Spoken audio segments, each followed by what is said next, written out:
Hey guys, welcome back to the Replay Media. No, Hollywood, not every famous movie needs a remake. That's how frankly we should start this video, because the Mean Girls remake is a huge disappointment. Nobody asked for it in the first place, but according to Paramount Pictures executives, we did. I'm not saying this because the original Mean Girls movie is a gem on its own, but because it's only been 20 years since its release. It's been a while, yes, but it's also not too long for them to remake it. Well, it's not exactly a remake, as this new version is based on the Broadway musical that originated from the original film, which is adapted from the book Queen Bees and Wannabes by Rosalind Wiseman. If you got confused, don't worry, I got confused too. So let's just call it a remake. The point is that 2004's Mean Girls is still more relevant than ever. It's a story about teenagers, something that will always be timeless. Plus, it dealt with themes ahead of its time, and not to mention the abysmal amount of internet memes about the characters. Speaking of them, they were undoubtedly the core of the original film. Lindsay Lohan, Rachel McAdams, Amanda Seyfried, and Lacey Chabert formed an unparalleled team and became the icons of an entire generation, even the current ones. Beyond its jokes and gags, Mean Girls was a film that dealt with real problems of real teenagers. It's true that the expansion of the internet and social media changed the picture and created more problems for young people, but Mean Girls is still very important to this day. Anyway, there are so many good things about that movie that we could dedicate a video of hours to it. Unfortunately, today we're going to talk about its ugly cousin, 2024's Mean Girls. Released 20 years after the original film, to honor it, it doesn't. Mean Girls returns to the big screen in the form of a musical, keeping the original characters and narrative thread while adapting it to current issues in our society. At first glance, the musical genre already alienates many viewers, though I consider it a great way to tell stories. You just have to be careful when to implement music and when realism should be maintained. There are great examples like La La Land and Les Mis, so a movie is not automatically bad for being a musical. When a movie is bad, it's usually because of its script, as it's the pillar of everything. Unfortunately, the foundation of the Mean Girls remake is pretty weak. This new version, starring Angourie Rice as Katie Heron and Renee Rapp as Regina George, maintains the essence of the school dynamics, with the existence of different groups and conflicts. The Plastics, led by Regina, embody the typical high school group that criticizes others, excludes those who do not meet their standards, and perpetuates a hierarchy. As we know, Katie is a homeschooled girl who, after 12 years in Kenya, returns to the United States to experience high school. At first, she joins the Plastics to fit in, but the problems begin when she falls in love with Aaron Samuels, the ex-boyfriend of Regina, who, as we all know, is possessive as hell. Tina Fey, who was the screenwriter and Miss Norbury in the original film, returns as writer, producer, and actress in this new version that takes inspiration from contemporary teen dramas like Euphoria and Sex Education. Even so, the plot is quite similar to the 2004 version, with the addition of social media, the overexposure on the internet, and the extreme importance of keeping up appearances. The problem is that in its quest to update itself while remaining faithful to the original material, it ends up with no identity at all. The cinematography, for example, is quite generic, contrary to the marked visual style of the 2004 version. At times, it looks like a teen comedy like any other, while at others, it directly copies the original film. Not to mention the overly pink sets. They worked on Barbie, but only there. Part of adapting to the new times means creating new jokes that respect all cultures as much as possible. Well, that was the joke with the Plastics of the 2000s, who weren't afraid to be offensive, especially Regina. I know social media today seems like a war zone, but that doesn't mean offensive jokes are off limits. Just look at the new TED TV show. They insulted almost every ethnicity in the world, and it ended up as a massive hit on their platform. Although, the fact that it's a musical doesn't help much either. I understand it's coming from the Broadway adaptation, but honestly, the songs don't add anything to the narrative. If they were dispensed with, the story would run the same and be understood in the same way. Still, there are a couple of scenes that are worthwhile and well directed, specifically those starring Regina George. I'm sure if the direction had been as bold as in the musical interludes with the rest of the film, the result would have been a better one. When the choreographies are over and the characters return to their routines, the The change of pace is too obvious and the direction becomes completely flat. Besides, they left out some memorable Broadway themes such as Where Do You Belong, whose great beat would have fit the story well. The lead, Angourie Rice, is far from filling Lindsay Lohan's shoes. Her Katie Heron is dull and forgettable, which is ironic because she is the film's protagonist. She has no memorable scenes, nor does she manage to be particularly funny. And to his bad luck, Christopher Briney as Aaron Samuels doesn't have much to offer her either. Without the songs the character sang in the Broadway version, the romantic interest is beige as a wall. As the stars of a story that would have to revolve around them, the two are the least interesting of the entire ensemble. Some think 2004's Mean Girls was as successful because of McAdams as Regina George. And while they have a point, Katie was extremely important. She represented all the teenage girls of the time who didn't know how to fit in, and her character development was inspiring. Too bad Rice couldn't figure out the character, though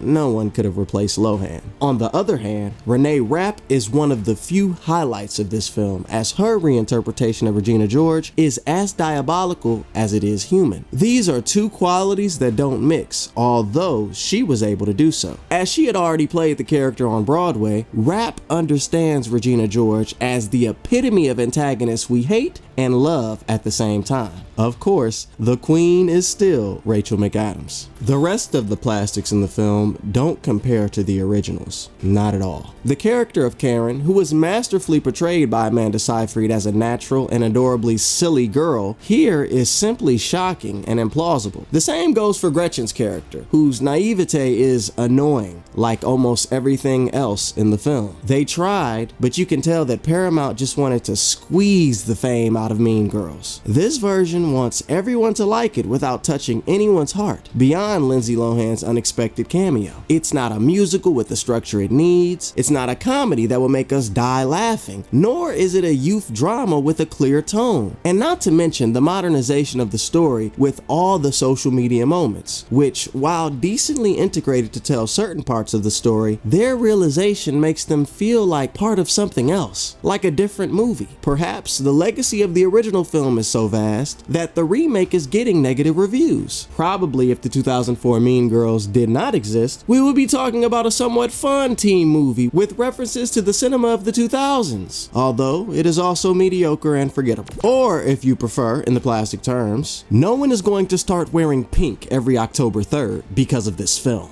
Instead of Mean Girls, it ends up as Meh Girls. Please, Hollywood, no more unnecessary remakes.